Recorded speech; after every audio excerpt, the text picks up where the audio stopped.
Um abraço especial para meu amigo Bolocha, que está nos acompanhando. Bom, Ju, você na qualidade de jurista também, que eu já tava puxando a orelha dela aqui pra ela vir trabalhar com a gente, né, Tony? Vou deixar a Tony trabalhar com o doutor Caio agora. Não, mas eu não tenho nada da área de direito. Vamos discutir o salário daqui a pouco. O ordenamento. Com o maior prazer do mundo. É o ordenado do mês. O ordenado, na verdade, o ordenado. Mas brincadeiras à parte, pessoal, esse tema ele se tornou muito polêmico porque foi apreciado pelo Supremo Tribunal Federal, né, nossa Corte Máxima, onde o STF, através da ADI 5941, ele determinou a constitucionalidade, ou seja, a ampla validade, a eficácia do seu cumprimento dessa norma, dos juízes aplicarem medidas atípicas, certo? Que medidas atípicas são essas? Medidas atípicas aos cumprimentos ordinários de se executar, de se cobrar uma decisão judicial.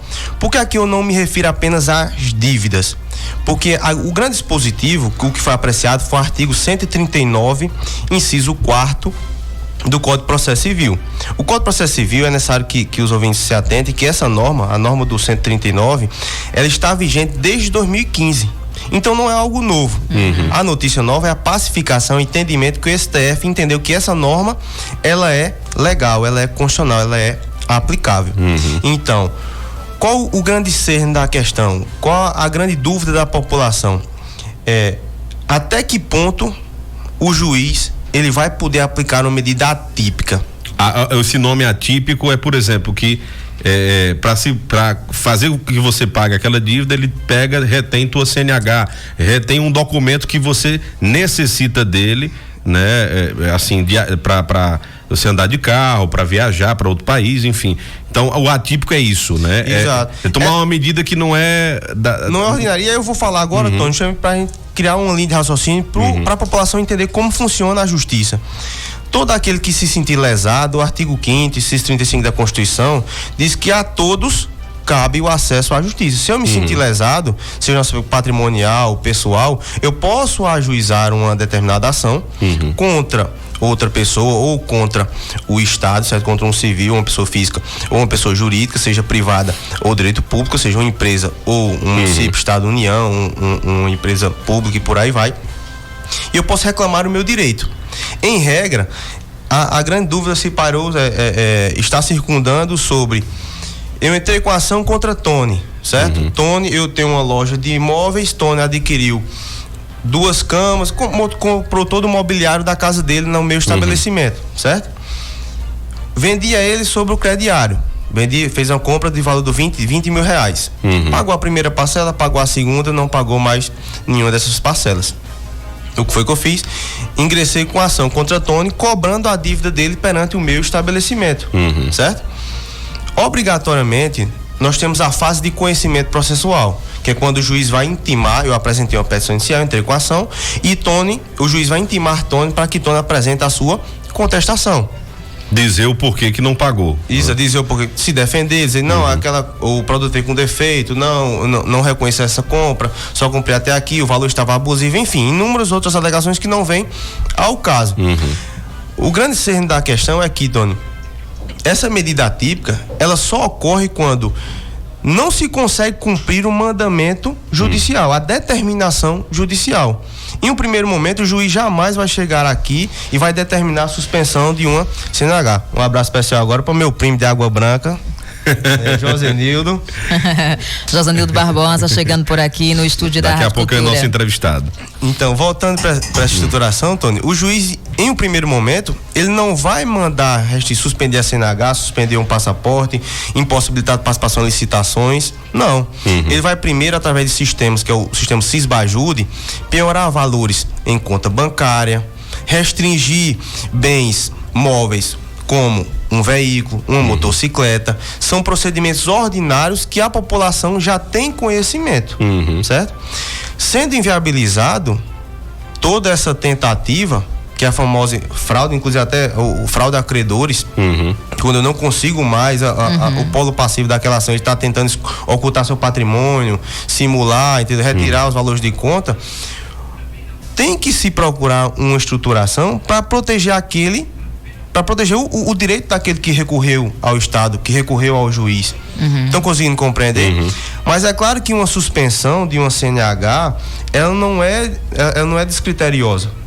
Ela tem que ser pautada, e a decisão do STF ela foi muito feliz nesse sentido, que ela disse que a suspensão ela é analisada a partir da dignidade da pessoa humana, da razoabilidade e da proporcionalidade. Eu já ia te perguntar justamente isso, doutor Caio, porque essa decisão do Supremo gera uma discussão a respeito dos direitos fundamentais, né? Porque uma decisão como essa não pode ferir, por exemplo, um direito. Um taxista, por exemplo, não pode ter sua CNH apreendida, que ele não vai ter como sustentar a própria família, ou se sustentar. Então, assim, uma pessoa que seja uma pessoa riquíssima, que leva uma vida luxuosa, viajando para Paris, enfim, viajando o mundo todo, uma pessoa dessa pode sim ter o seu passaporte retido por um tempo, se tiver devendo e se esquivando da justiça para não pagar. Ou seja, tem que estudar caso a caso para que não tenha injustiça e que direitos fundamentais não sejam feridos. Não tem uma regra, né?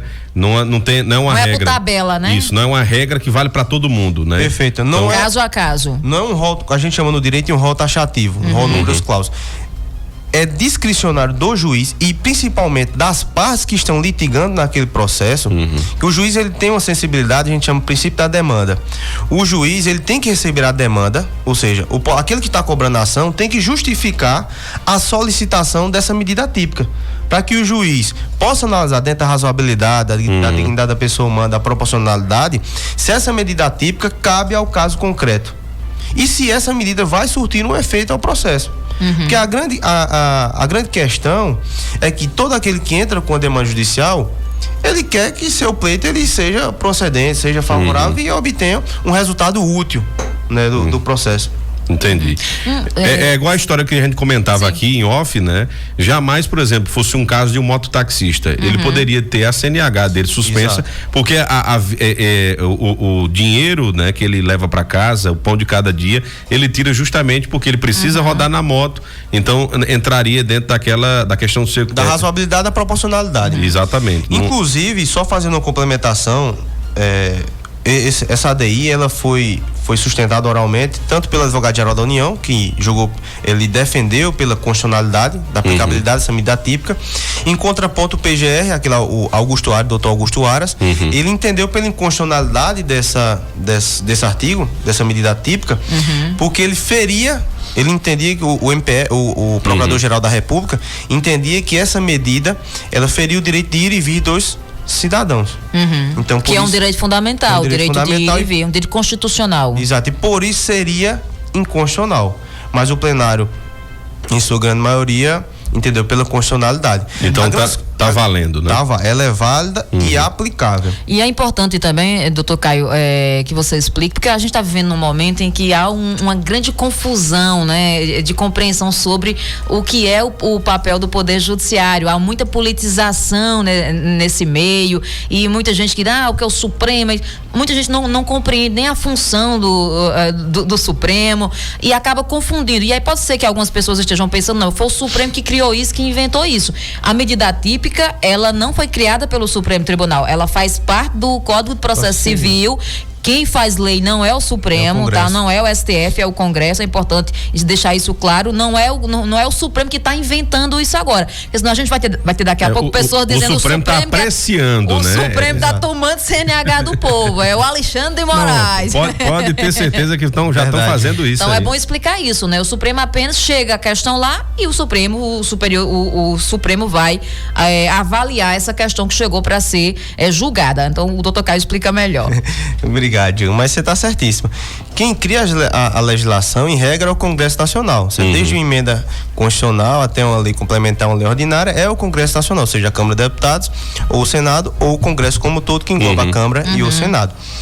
A grande questão, qual o papel do STF? O papel do STF é fazer com que as normas se adequem à Constituição. Nenhuma norma infraconstitucional, ou seja, abaixo da Constituição, pode contrapor, pode estar em contradição com a nossa Carta Cidadã, que é assim que ela é popularmente conhecida. É tanto que o STF ele é conhecido como guardião da Constituição. Isso. A grande análise do STF, repetindo o que eu já havia dito, essa norma ela já está vigente, a norma da medida típica, ela já está vigente desde 2015. O STF apenas analisou se essa norma está de acordo com a Constituição. E é bem interessante para quem é curioso que ao você analisar o Código de Processo Civil, no seu artigo 1º ele fala que todas as normas do Código de Processo Civil devem respeitar a estrutura valorativa da Constituição da República. Assim como o artigo 8º do Código de Processo Civil também fala que toda interpretação das normas desse código devem estar atreladas à valoração em razoabilidade, proporcionalidade e dignidade da pessoa humana, já reproduzindo uma estruturação constitucional. Certo? Uma tem que estar atrelada à outra para poder valer. Exatamente. Muito bem, então isso é interessante. Isso é bom, o motivo da vinda do Dr. Caio ao nosso programa, gente, Dr. Caio Antunes, é justamente isso. Doutor não, é só Caio, não tem negócio de DR não. Ah, então tá bom. É doutor sim.